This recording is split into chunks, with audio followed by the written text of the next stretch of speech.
ಯಾರ್ಯಾರು ಸಚಿವರಾಗ್ತಾರೆ ಅದನ್ನ ಹೈಕಮಾಂಡ್ ತೀರ್ಮಾನ ಮಾಡುತ್ತೆ. ಈ ಬಗ್ಗೆ ನನಗೆ ಇನ್ನೂ ಮಾಹಿತಿ ಇಲ್ಲ ಅಂತ ಡಿಕೆ ಶಿವಕುಮಾರ್ ಹೇಳಿದ್ದಾರೆ.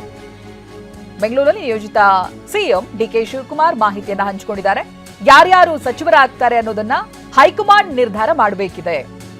ಅದರ ಬಗ್ಗೆ ನನಗಿನ್ನೂ ಮಾಹಿತಿ ಇಲ್ಲ ಅಂತ ಸ್ಪಷ್ಟವಾಗಿ ಮಾತನಾಡಿದ್ದಾರೆ.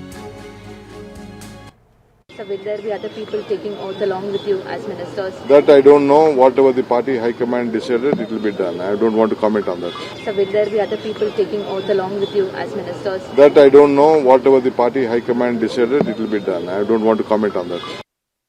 So will there be other people taking oath along with you as ministers? That I don't know. Whatever the party high command decided, it will be done. I don't want to comment on that. So will there be other people taking oath along with you as ministers? That I don't know. Whatever the party high command decided, it will be done. I don't want to comment on that.